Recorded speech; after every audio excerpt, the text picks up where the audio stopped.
Welcome to the Coptic Podcast with your host, Samuel Abraham. Father, Son, Holy Spirit, Amen. Thank you so much, Christina, for having time today. Yeah, thank you for having me on the Absolutely. podcast. Introduce yourself.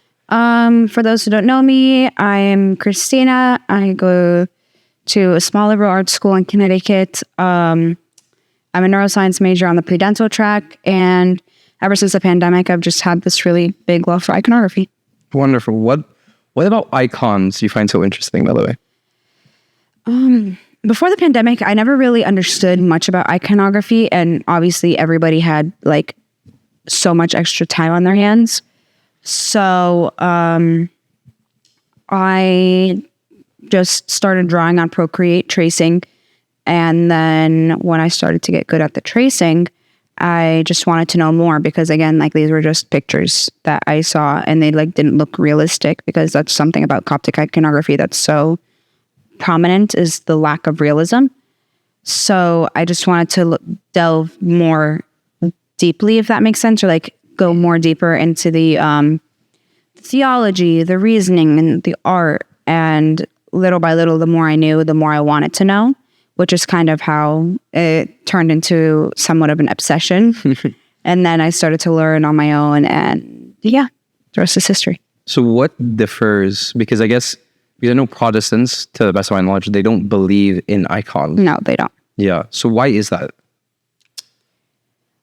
They don't necessarily believe that there should be any form of imaging or sacrament or anything like that. They think that the relationship is, from at least what I understand, I could be wrong, but the relationship with God is just between me and God. So it's not, they don't have priesthood, they don't have confession, they don't necessarily believe in the Eucharist, and they don't believe in iconography. And they actually were some of the biggest opponents to iconography. And during the 8th and 9th century were the people who were leading a revolution against iconography, or, and like if you look into it historically, the iconoclasm. So they just have always been against it. The Protestants have always been against it, and Islam has always been against it.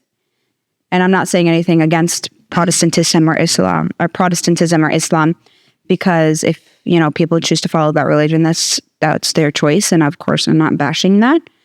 But Islam does not believe in any images because of the Ten Commandments of not worshiping other gods or any other barren images. So they think that when we have iconography, we're worshiping idols. And Protestantism just doesn't believe in imagery. So those two religions led the iconoclasm. Okay. And then I guess as a kid, I've always been thought images is why are we praising or doing matanyas to an image? Because it, to me, as you know, correct me, millions of times, it's a writing. It's not actually, you're not painting it, you're writing a story. That's up in the air. Some people say it's writing, some people say it's a painting. The Greek word for writing is the same word, or a very similar word to the Greek word for painting. So some people say you're writing it because you're telling a story, but then some people say, well, yeah, you say a picture's worth 1,000,000 words, right? Or a picture's 1,000 words. So you write it, or you paint it. I choose to believe that they're writings because I think that it amplifies the theology 1,000,000%. Like when I see a picture of Merimina, I know it's Merimina because I know the story of Merimina. So that's just something that I choose to believe. But writing it's some people say writing, some people say painting. So there's no strict theology on it, but it's just, I know we have converts coming in, and they're always baffled and interested in why, especially the eyes. I've always gotten so many questions about the eyes, because they feel like they're following you. Yeah. Which is very interesting because you can be very focused, very centered. You can be over here, and the eyes are dead on you, just God's staring right into your soul. Yeah. And then you could be sitting in a completely different location, over here, for instance, and still dead staring at you. So if you notice, the eyes are also a little not proportionate to the body. They're a little bigger. And the mouth is, turn this off. And the mouth is a little smaller. So The mouth we practice being smaller because it represents the virtue of silence. And the eyes are bigger because we're supposed to be looking up to heaven. And the person depicted in the icon is very peaceful because they have reached, this is supposed to be their heavenly body, not their earthly body. So you don't see Mary Girgis there, 7 years of torture depicted on his body, the himbazine and like whatever else they did to him. You see a man at peace, a man who has been victorious. So the seriousness and the look that they have and the very peaceful look is because they are at peace in heaven. And another thing is, if you look at ancient Egyptian art, Coptic art is a direct, I guess you can say, descendant of ancient Egyptian hieroglyphics and art like that. We took that and we made it Christian. So you could say that these are also characteristics found in hieroglyphics in ancient Egyptian art: the skin tone, the longer hands, the look of silence, the very monotone facial expressions, the larger eyes. These are all things that are also depicted in ancient Egyptian art, because at the end of the day, what differs Coptic art from Greek art, from Byzantine art, from Roman art is the Coptic, is the Egyptos, is the Egyptian. So that is something that we take into our art because because from the beginning we took what was Coptic and we made it what was Christian, which is who we are as Coptic Orthodox Christians. Yeah. And then just so people know, the meaning of Coptic is Egyptian. Yeah. Like the word Coptic is derived from the Greek word Egyptos, which is just Greek for Egyptian. And then let's do a crash course. Let's do it. Of icons. Let's do it. So what's the history of them? So in the first 3 centuries of Christianity, we know that this is a time of persecution. So we have emperors like Nero, Diocletian, Trajan, and the amount of martyrs and the amount of blood that was shed during these centuries was insane. And church philosopher, church theologian Tertullian says that the blood of the martyrs is the seed of the church.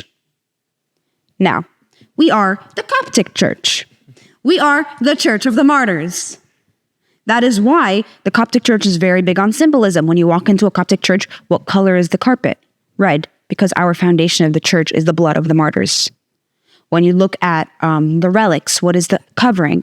Red, to symbolize their blood. But when you take it out, what is the color of the linen? White, it's a symbol of their purity. So before the 4th century, being a Christian was literally illegal. So they had to worship in catacombs, which are basically underground caves. They were, the catacombs were like grave sites and stuff like that. So they would have to worship underground in secret. And it got really awkward at times because somebody could have just lied and said that I'm not Christian, but could have also said, I am Christian, and their teta is dead because she was martyred. So in order to keep them going, they had to find more ways to worship. So, and again, there's not an official New Testament. The New Testament, if I'm not mistaken, correct me if I'm wrong, was completely put together by Saint Athanasius. Just hundreds of years later. Yeah. So we know that the earliest forms of Christian art are found in the catacombs. And they were really, really simple. There were no images of God, no images of Christ. But they show what the early Christians wanted to surround themselves with as forms of encouragement. And if you want, I highly recommend searching the Catacomb of Priscilla. The Catacomb of Priscilla belongs to a very wealthy Christian woman. Her name was Priscilla. And she had over 40,000 graves on this property. 40,000? She was very wealthy, so 40,000 graves. And she donated her land to the church, donated her land to the service. But the whole idea of worshiping under catacombs stopped around 314 AD with the Edict of Milan. The Edict of Milan was basically religious tolerance, and now we're legal, right? We don't have to hide anymore, which was instilled by Emperor Constantine. And that's when we see many councils, like the Council of Nicaea, the Council of Ephesus, which also becomes prevalent. We don't really know much about it in the Coptic Church, but there's way more than 3. The Seventh Ecumenical Council, actually, I believe it was also the Second Council of Nicaea. Let me check that. Yes, it was the Second Council of Nicaea. It was year 787, which was addressing the iconoclasm. And you see a rise in monasticism, which is something that the Coptic Church holds very near and dear to our hearts, because the rise of monasticism started with St. Anthony the Great. But as this is occurring, the Roman Empire splits in 2. So the Roman Empire is now the East and West. So now we start to have more and more, there's more variation on, there are heretics coming up, things like that, and the separate sees. So one thing about this time that is really sad is if you didn't have money, you didn't have an education. So if I were to hand you a scroll of Isaiah, how do you know what Isaiah is saying if you can't read it? So at this point, Gregory the Great says, we need to find out a way to make a Bible for the poor. That is what the icons were. We need to make Bible of the poor. And that Bible is the image, which is why I hold very near and dear to my heart the idea that icons are written, because this is the Bible. You look at an icon, you understand. But a lot of people didn't like that. A lot of people were worried because they were surrounded by the Greeks and the Romans that slowly we would start worshiping. So they had the iconoclasm. So this was a big thing where people were like, yes, no, maybe, I don't know. There was very big controversy up until the 8th and 9th century, where they had the iconoclastic movement. They would rip crosses off the walls. They would rip icons off the walls. They would burn them. Like, it was this big thing up until the 7th Ecumenical Council. And I believe it was the 8th century, where they basically stood there and they're like, no, this aligns with our faith. This aligns with our faith. And we should use these as forms as encouragement. St. John of Damascus says on his writing on holy images, for the visible things of God since creation of the world are made visible through images. We see images in creation which remind us faintly of God, as for instance, we speak of the holy and adorable Trinity imagined by the sun, or light, or burning rays, or a full river, or by the mind, or speech, or spirit within us. Right? So, very, very, even if there's no images that we write, God gives us images. Yeah. And in the Western world, it was fully embraced. And then it soon became that in the Byzantine East. But as a result of this iconoclastic movement, there is no early icons. So the history... A lot of the history was lost. Okay. However, the Coptic Church at this point had been separated. The Oriental Church and the Eastern Church had been separated at this point. And the iconoclasm mainly affected the Eastern Church. So us as Copts in Egypt, we have places like Mount Sinai, St. Catherine's. All of these places are some of the earliest places where you can find Coptic art. Because honestly, they said, ain't nobody got time for that. I'm not going to the desert. I don't have time to do this. I'm just going to keep going. I don't care. And at the time, before the Islamic rule, Egypt was predominantly Christian, and we were all Copts. And we used imagery. A lot of the imagery that is used all around the world is from Egypt. I'll give you an example. What is probably one of the number one icons you see of the Virgin Mary? It'd be Virgin Mary holding baby Jesus. Do you know where that came from? Oh. Ancient Egyptian gods. What do you mean? There is a statue of Isis and Horus. A mother who gave birth to a deity. A deity who gave birth to a deity. The statue of Isis and Horus is the mother nursing the baby. The mother nursing the god. So they said, got it. You right idea, wrong God. Right idea, wrong God. You got the right idea, but put Virgin Mary and Jesus in their spot. It's actually really interesting. So Isis and Horus. Put Virgin Mary and Jesus in their spot. If you look up the image, here, I'll show it to you right now. If you look up the image, it is the same thing. Isis. See? Isis and Horus versus Mary and Jesus. It's very interesting. And I had no idea. put it in so people can see. Yeah. Like I'll send this. Yeah, image to you. I'll put it up on the on the video. Yeah.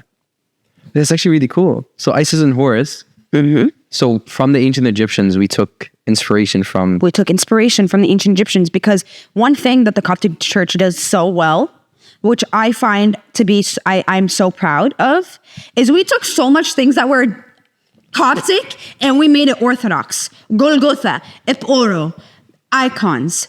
The Coptic cross was derived from the Ankh, which is the key of life. And then a lot of where we get our style, Fayum mummy portraits. People died, I want to know who's dead. They painted a portrait of the dead person and put it on their coffin. Look it up, the Fayum mummy portraits. They look like our icons.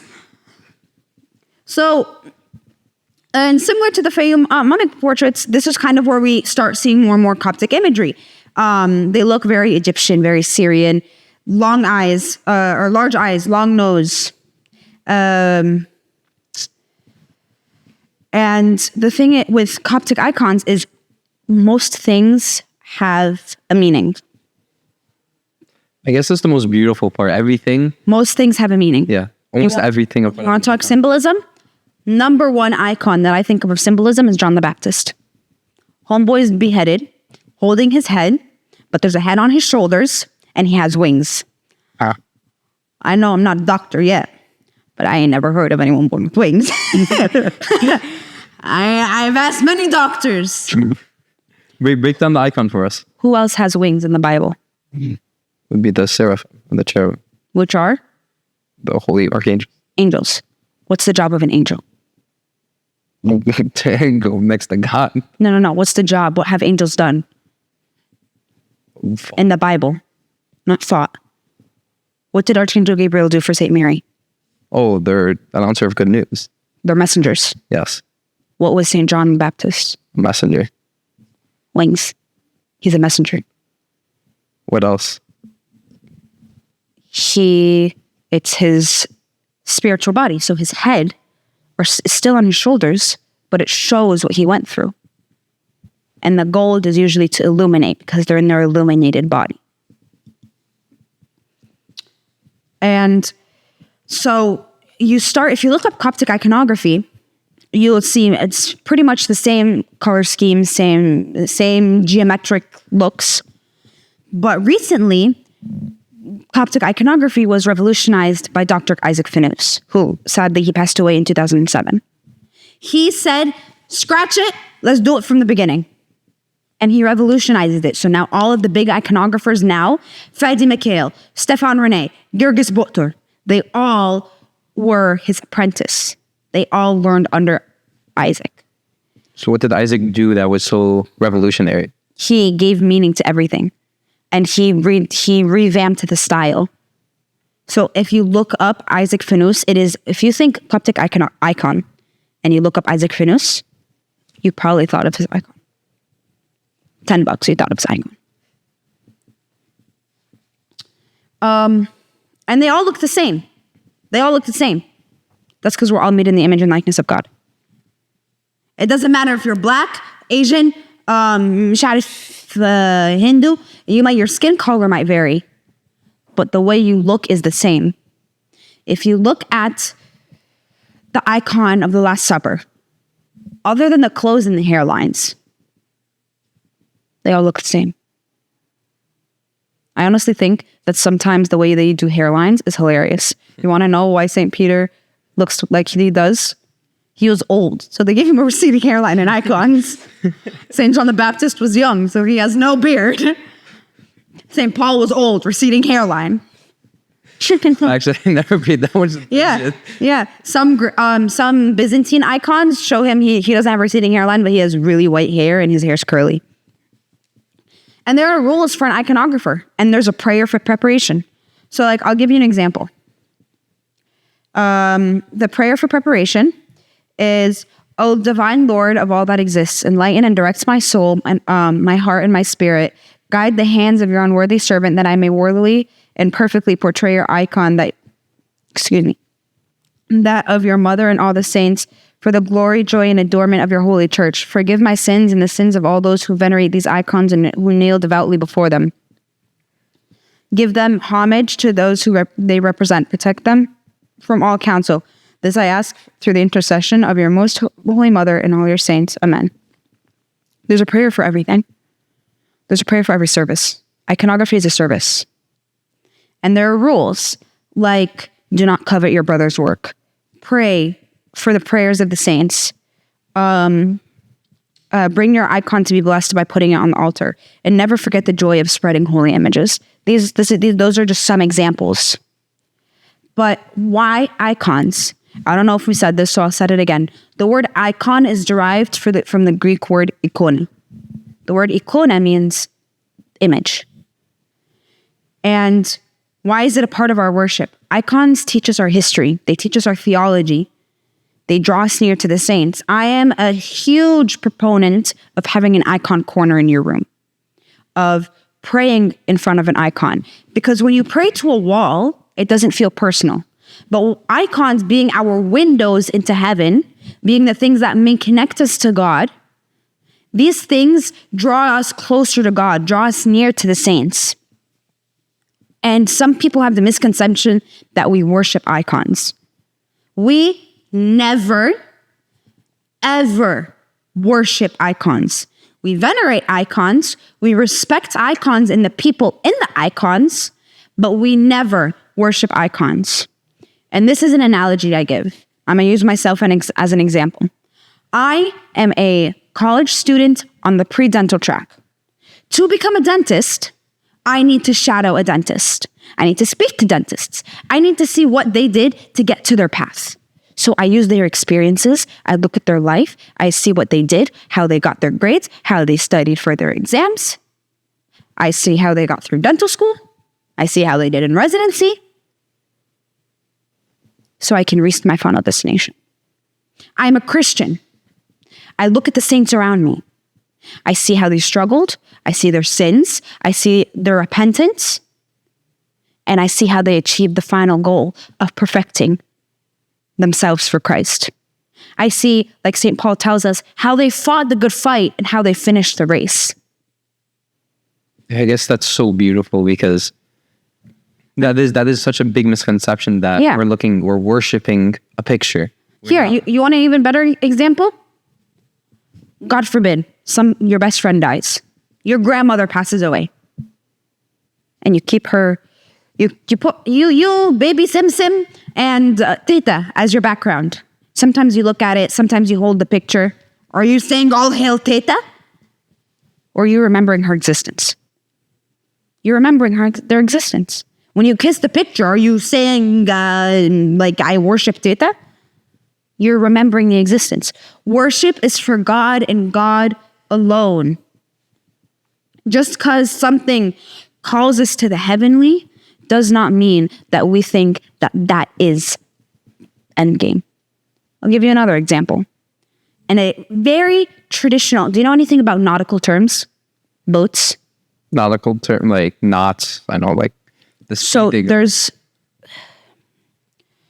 like the main part of the boat, it's called the nave. Okay? Okay. Think of a traditional Coptic church. Where the shab is, where the congregation is, that's called the nave. The iconostasis is the bridge. The final destination is the sanctuary.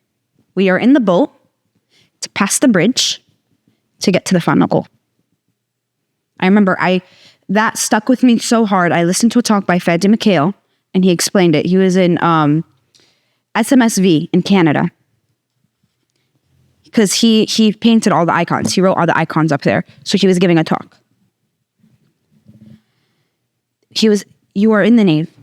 The iconostasis is there so that you can see all of the people, see all of the saints, and use their experiences to help you cross over the bridge to get to the final destination, which is the bosom of our Father.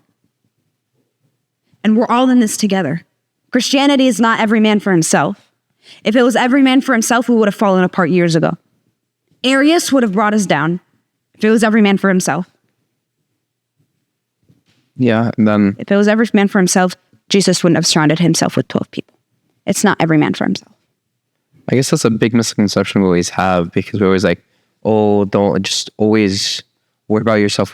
But St. Paul goes in deep depth about discernment of like telling your brothers and sisters, like, hey, if you're close friends with this person, you see them falling, you have the right as being discern. You're not going to judge them. You're going to discern, saying, hey, I see what you're doing. This is not going to be beneficial to Christ.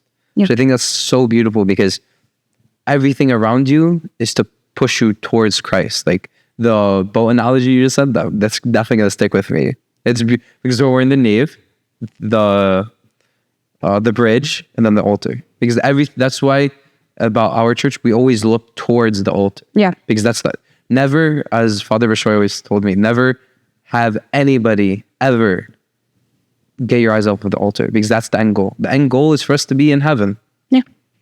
And the best way to think about it is like St. Stephen. He didn't take his eyes off the prize. He was being stoned. His blood was everywhere, but his eyes remained on heaven.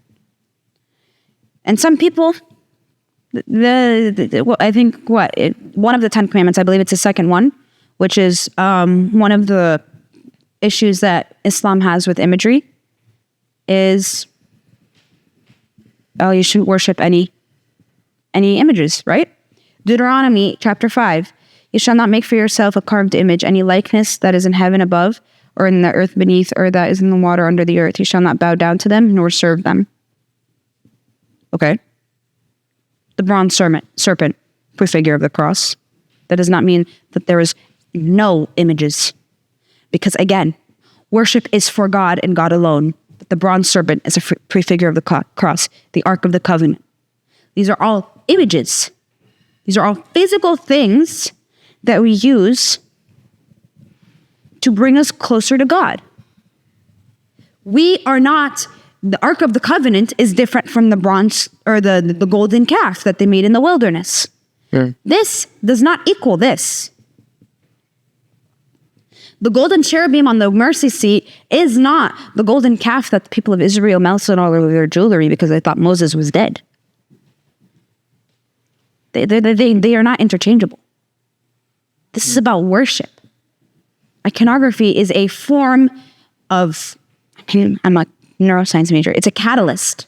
Chemistry in my head. It's a catalyst. But it's a secondary or even tertiary thing. Personally, I think it's a primary aspect. But you can have a full spiritual life with no icons. So no, we are not worshiping graven images. I guess the example you were giving about the prayer corner, is so beautiful, because like originally I just blank wall, just a white wall. It's like, I understand, close your eyes, you're in the imagine if you're in the presence of God. But when you're starting, it's like, it's hard, because all you're looking at is just like wall. But like, what if you put icons, if you put these images up, it feels like they're with you, in the sense of, like, my saint is Saint Kyriakos. Yeah. Love the story, love him. Because he was a child and his faith was beautiful. He saw what his mother did, and then he followed. Yep. So I think it's very important, that aspect, to clarify. We do not we never worship icons. We worship God. Yep. Which great clarification. And yeah. And aside from all of that, even the construction of an icon itself has theology. Do you ever take a dark color and plaster it on an image you just spent 5 hours drawing? Or are you like, I ruined it? I'm a horrendous drawer. Nothing. I know nothing. No, you don't. Okay. Because dark colors tend to be hard to remove. In an icon, the first layer is called the proplasmos, and that's a deep red, like ochre color. You plaster the whole thing. You just cover it. And then you slowly go in with lighter colors, and you highlight, and then you add the close and sharafi. That's because we were in complete darkness and sin. And God came and brought us back to light, brought us back to life. He took us from darkness to light, death to life. That's actually really beautiful. Like, so the way it's painted even has theology. The colors have theology. Red, blood, white, purity, green, deceit. You'll never see anybody wearing green except for Judas and Arius. Judas and Arius, because they were deceitful. Blue, heavenly. Saint Mary, star, second heaven. Christ always had a cross in his halo. Always had the cross in his halo. Christ is always, for the most part, wearing red and white. Saint Mary, if you see her wearing blue, it's blue and purple royalty. If you see brown, humility. These are all things that are taken into account when constructing an icon. Because these aren't just images. These are our windows into heaven. When you think about it, these are our windows into heaven. These saints are supposed to be your companions getting you to heaven. can you further explain that? What do you mean by companions? Because I know a lot of people get confused. Like if we're only supposed to worship God, because in the Protestant church, they don't have sins. They only worship God. But why in the Coptic church do we have saints? I'm going to go back to my pre-dental analogy. Sure. The saints are the doctors that I'm asking about their experience. They're in heaven. They fought the good fight and they finished the race. I want to know how to do that. So I'm going to go to the people who did that. It's very simple. I'll never forget Mbabulis, Kenya. What a guy. He was telling us about how he got stopped in the airport. And they made him take everything out of his pockets. And they took out, pictures of Merimina Babakrolis Mishafi. And the guy was like, "Who's that?" And he was like, "They're my friends." Gotta let him go. He ended up getting let out. Because they are your companions. Babakrolis Merimina. Abusavint Moverini. A lot of people have had very close relationships to saints. These saints are people to support you. You don't worship them, but they are there to guide you. And I think that's such a beautiful thing. So what's wrong with me what's wrong if I want to,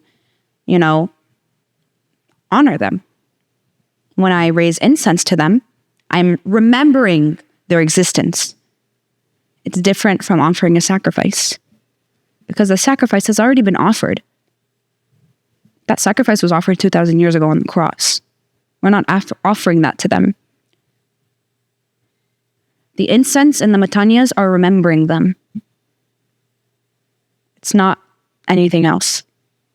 The prayers, there's a reason why we don't say through the intercessions of all the saints. Saint Mary, Archangel Michael. But you don't say through the intercessions of Saint Kyriakos. It's just through the prayers. Because we realize that there's, even in sainthood, there's a boundary. Of course, and then when it comes, I guess, wow, that taught me a lot. the same. I didn't realize the resemblance of painting an icon dark as we were in darkness. Then as we go on in lighter shades until it's white. Yeah. It's amazing. Yeah.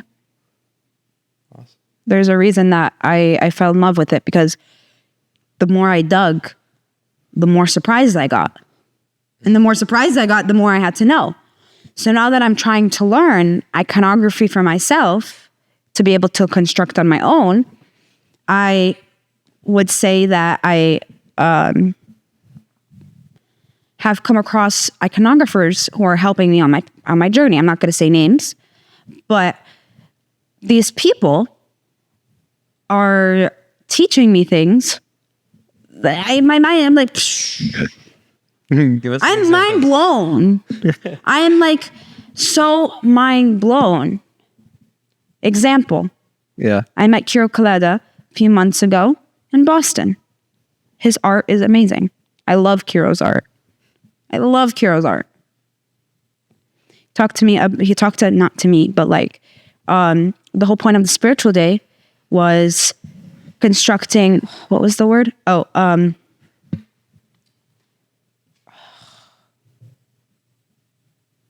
the word? I don't know. It's on the tip of my tongue.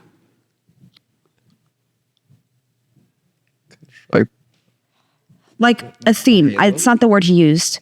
Program. Okay. The program. If it's baptism, you will see like a baptistry. You might see Moses. You'll see Christ. Things like that. If it's repentance, St. Mary of Egypt. If it's repentance, Amba Musa, St. Augustine, St. Futini. When an iconographer comes to paint a church or write icons in a church, and they have a specific program, every detail is picked for a reason. If a program is mission work, like we saw when we were in Canada, maybe, and they want to expand the Coptic church to all races and make it welcoming, maybe they'll have pictures, have the little children come to me, but the little children are different races. Maybe they'll have the 24 presbyters be different races. A program is a theme that is set to give a message. I didn't know that. I thought you just pretty pictures. I thought pretty pictures. But no, sometimes it's not just pretty pictures, which I find very beautiful.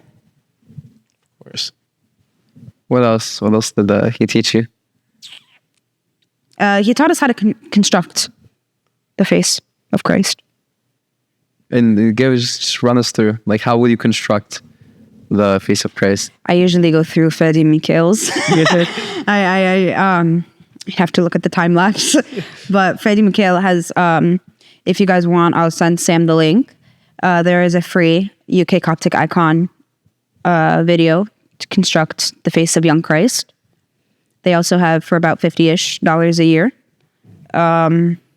a course, which I am currently taking in addition to sending my work to some iconographers who give me references, who send me some tips, tricks, things like that. And it's a work in progress. But yeah, it starts off with it's very geometrical. You start off with two circles, one larger than the other, one being the halo, one being the face. You divide the smaller one into quadrants. What's the halo, by the way?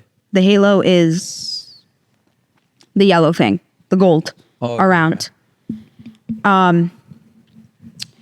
You should, into quadrants. You do thirds on one side, you do half and then a quarter, and then you do fourths on the top. It's a lot of geometry.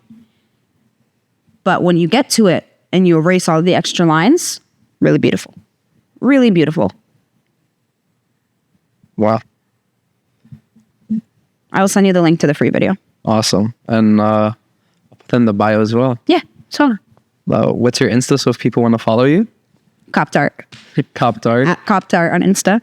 Okay. Copta.art. Yep. Awesome. Anything else you would like to add?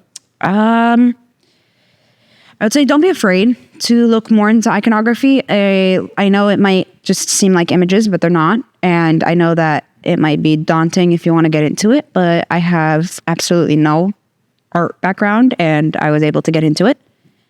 So I think that if you're wanting to learn more, I think you should just go for it. And that's not just iconography. I think that's anything. I had no art background prior to 2020. And now if it were up to me, I'd pursue iconography as a career. Yes. Thank you so much, Christina, for coming on, spending time with me today. Yeah, thank you for having me. Absolutely. Follow her at Coptic Art and Coptic Podcast on all socials. Thank you guys so much. It's on. Glory be to God forever, man. Amen.